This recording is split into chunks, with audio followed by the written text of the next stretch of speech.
পৌষ সংক্রান্তি বা পৌষ পার্বণে আর কোনো পিঠে না বানালেও চিতই পিঠে আমরা বানিয়েই থাকি। অনেকের চিতই পিঠে ফোলে না বা ভালো হয় না বা জালিযুক্ত হয় না, দুধে দিলে ভেজে না, শক্ত হয়ে থাকে।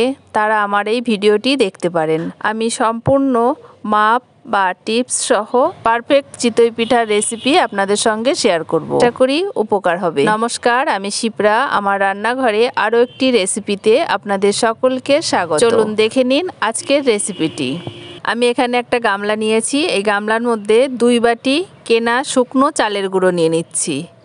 দেখুন চালের গুঁড়োটা কিন্তু একদম মিহি না, একটু সুজি সুজি আছে নিয়েছি। এবার এর মধ্যে দিয়ে দিচ্ছি পরিমাণ মতো লবণ।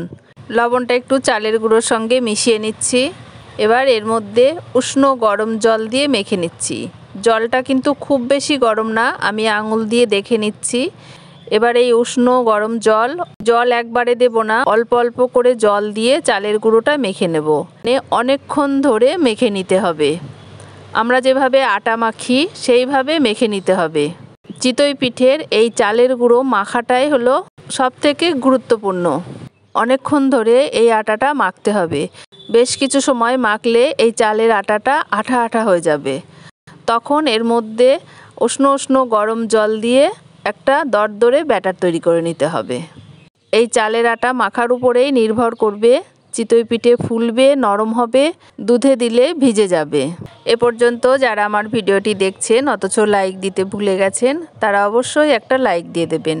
আপনাদের একটা লাইক, একটা কমেন্ট আমাকে পরবর্তী ভিডিও বানাতে উৎসাহিত করবে।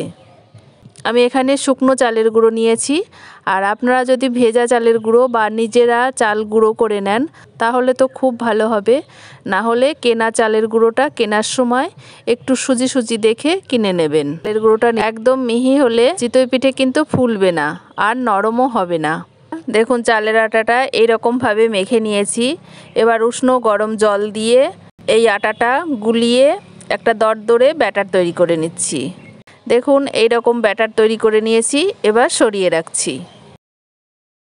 আমি চিতই পিঠেগুলো কাঠের উনানে তৈরি করব, সেই জন্য উনানে একটা সরা বসিয়ে দিয়েছি। সরাটা গরম হয়ে গেছে। একটু সর্ষের তেল দিয়ে সরার ভিতরটা মুছে নিচ্ছি। তাহলে পিঠের তলাগুলো কালো হয়ে যাবে না আর পিঠেগুলো তাড়াতাড়ি উঠে আসবে। 1 হাতা ব্যাটার এই সরার মধ্যে দিয়ে দিচ্ছি। ভেতরে ছোট সরাটা দিয়ে ঢেকে দিচ্ছি। মিনিট 2 অপেক্ষা করছি। দেখুন 2 মিনিট পরে তুলে নিচ্ছি। দেখুন কত সুন্দর পিঠেটা ফুলে গেছে। এবার তুলে নিচ্ছি। দেখুন চিতই পিঠাগুলো কত সুন্দর হয়েছে, কত সুন্দর ফুলেছে, নরম তুলতুলে। আর পিঠেগুলোর নিচের দিকটাও কালো হয়নি। আর কত ছিদ্রযুক্ত হয়েছে, জালিদার হয়েছে। এই চিতই পিঠাগুলো দুধের মধ্যে দিলে একদম গলে যাবে। আমি সেটাও দেখিয়ে দেব। প্রত্যেকবার দেওয়ার সময় এই চালের গোলাটা একটু গুলিয়ে নিলে ভালো হবে। একটু গুলিয়ে নিয়ে 1 হাতা করে ব্যাটার এই সরার মধ্যে দিয়ে দিচ্ছি। এবার ছোট একটা সরা দিয়ে ঢেকে দিচ্ছি। একইভাবে বাকি সব পিঠেগুলো ভেজে নেব। এই খুন্তি দিয়ে তোলার জন্য অনেকে এই পিঠেগুলোকে খুন্তি পোড়া বলে, অনেকে আবার কাঁচি দিয়েও তোলে, সেজন্য কাঁচি পোড়াও বলে। অনেকে আবার এই সরার মধ্যে করা হয় দেখে সরা পিঠে বলে। আমরা সরা পিঠেও বলি, চিতই পিঠাও বলি। পিঠে একই, আসলে এক এক জেলায় এক এক নামে চেনে। এগুলো পরিবেশন করছি। চিতই পিঠেগুলো গরম গরম খেজুরের গুড় আর এই খিরসা দিয়ে খেতে কিন্তু খুব ভালো লাগে। এই খিরসাটা রান্না করেছি নারকেল কোড়া, দুধ, খেজুরের গুড় আর চালের গুঁড়ো দিয়ে। দেখুন পিঠেগুলো কত সুন্দর হয়েছে। এবার এই পিঠেগুলো দুধে ভিজাবো। তার জন্য আমি গ্যাসে একটা হাঁড়ি বসিয়ে দিয়েছি। এর মধ্যে দিয়ে দিচ্ছি 2 লিটার গরুর দুধ। এখানে আপনারা গুঁড়ো দুধ গুলিয়ে দিতে পারেন, তবে আমি গরুর দুধ দিয়েই ভেজাবো।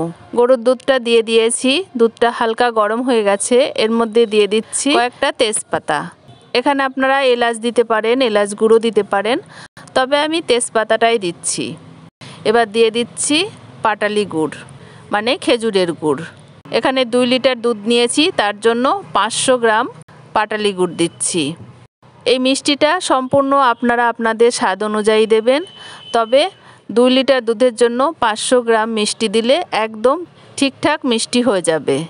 দিয়ে দিয়েছি। এবার দুধ, পাটালি গুড় সব কিছু সময় ফুটিয়ে নেব। এই পাটালি গুড়টা গলে একটু জল জল হয়ে যাবে। দুধটা একটু ফুটিয়ে নিচ্ছি। দেখুন ফুটিয়ে নিয়েছি।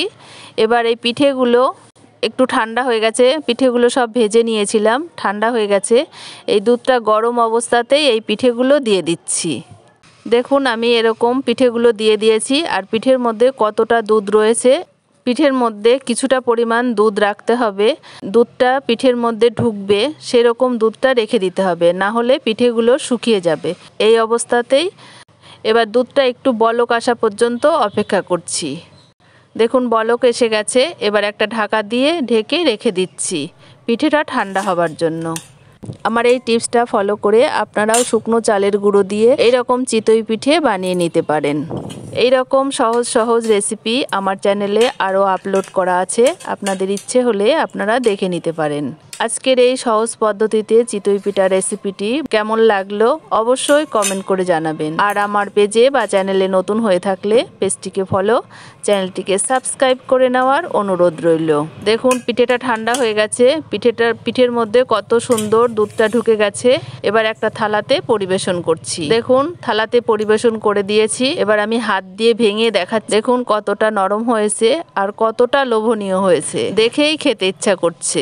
আর খেতে তো ভালো হয়েছেই। এভাবে আপনারাও একদিন এই টিপস ফলো করে চিতই পিঠা বাড়িতে বানিয়ে খেয়ে দেখুন, আশা করি ভীষণ ভালো লাগবে। আর আজকের এই সহজ পদ্ধতিতে টিপস সহ চিতই পিঠা রেসিপিটি আপনাদের কেমন লাগলো অবশ্যই কমেন্ট করে জানাবেন। আজ এ পর্যন্তই, আবার দেখা হবে অন্য কোনো রেসিপির সাথে। ততক্ষণ সকলে ভালো থাকবেন।